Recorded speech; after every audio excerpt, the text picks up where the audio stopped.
Hürmetlik vatandaş, leksiyalarımızı tamamlaştırmış. Bugün Çislağ 2019 yıl 2. ayının 1. günü, haftalık cuma. Mavzumunda Şinjan'a alakadar söz ibarlardan narazı bolgan Cungu, Türkiye'de turuşluq konsulxanasını taqamakçı boldu. Mavzulu haber 2. ayının 28. günü Dovitor Bitedi ilan kılındı. Haber bundan başladı. Türkiye Şinjan meselesi boyunca yana bir qatım. Müstemlike Uyg'uriston meselesi boyunca Türkiye yana bir qatım. Cunguni ayıpliganda Beijing'in zarbi berishiga o'xshirdi.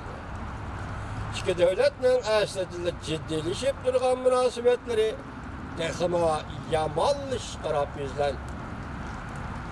Yaqinda Jungo'ning Türkiye turishliq bosh elchisi xabar tarqatib bundoq ko'rsatdi. Jungo, Türkiye'nin İzmir şehir turishliq konsulxonasini vaqtli taqoshni qaror qilib, bu orqali Türkiye'nin Şinjan to'g'risidagi, ya'ni mustamlik Uyg'uriston to'g'risidagi so'z iboralardan norozi bo'lganligini bildirmoqchi bo'ldi.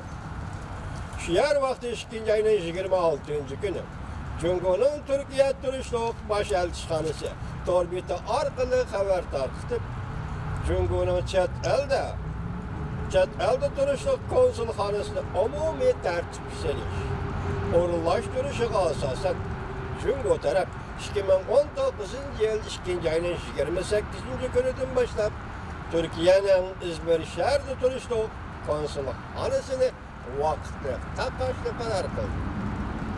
Bu konsulxonaning barliq diplomatiya va konsulxona ishlariga munosabatli bog'lanishli qishlog'i Jungo'ning Türkiye turishliq bosh elchixonasi mas'ul bo'ldi. Bu qaror Jungo tarafining universal xizmat unumi qatorliq asoslar bo'yicha chiqarildi. Jungo taraf bu ishga munosabatli xizmatlarni ham atroflab o'ylashdi. Xabarda bundoq ko'rsatildi. Jungo'ning İzmir'de turishliq konsulxonasi 2015 yılı 9. ayda qurilgan. Xabarda bundoq ko'rsatildi. Jungo taraf yaqinda Türkiye tarafga İzmir'dagi konsulxonani taqosh to'g'risidagi qarorni uqtirib qo'ydi. Türkiye taraf buni tushunadiganligini bildirdi. Xabarlarga asoslanganda Jungo'ning bu qatam İzmir konsulxonasida taqoshni qaror qilganligi Türkiye tarafning yaqindan beri ko'p qatam Şinjan to'g'risida, ya'ni mustamlik Uyg'uriston to'g'risida so'zlagan so'z iboralarga munosabatlik bo'lishi kerak. 2. ayning 9. günü Türkiye Tashqi ishlar ministrligining bayonotchisi Ami Aksoy bayonot e'lon qilib bundoq ko'rsatgan.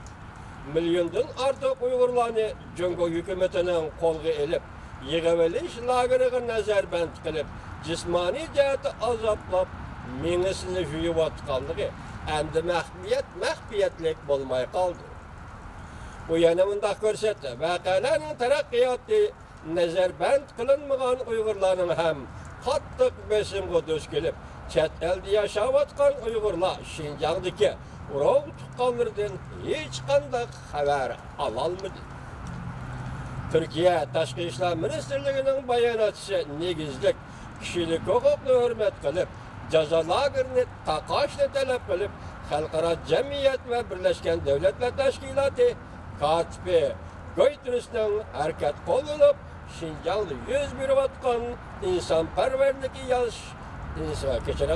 insonparvarlikka yot tragediyani oxirlashtirishini murojaat qildi. Şinjan meselesi to'g'risida, mustamlika Uyg'uriston meselesi to'g'risida Türkiye'nin prezidenti Recep Erdoğan hem sadaqat turdi. Erdoğan 2. ayının 12. günü bir faaliyetga qatnashganda bundoq dedi. Türkiye zulmga uchrayotgan millatlar uchun ko'krak kirib o'tirg'i chiqdi. Lekin ba'zi davlatlar bo'lsa Türkiye'ni dushman deb qarayotdi. O'xshashla Erdoğan bundoq ko'rsatdi. Türkiye ularning suiqasdini barbod qilib, o'zining kelgusini yo'ritdi. Şoňlaşyk olar bizni düşman dep garady. Türkiye yüz hatır kılmay, ulanın aldıda, ulanın adaletsizligini ayıptidi. Çünkü Türkiye zoravallıklı körgende jim turuşqa adatlangan Türkiye emas. Bundan başka Katar Al Jazeera televiziyası mında haber kıldı. Şu yer vaqt 2. ayının 23. günü Türkiye'nin yana bir çoğun şehri İstanbul'da Cunguğa karşı namayiş bulup, namayiş zor bir Türkiye Müslümanlar katlaştı. Bunun içinde bazı namayişçiler Cungu hükümetinin Şinjan'da, Müstemdeki Uyguristan'da Uygurları bastırganlığa ait suretleri götürüp çıkan. Yani bazı namayişçiler Cunguğa karşı şuar lozunkularını yüzlerine niqab qilib tartib algan edi. Devamını anlayış hürmetli vatandaş.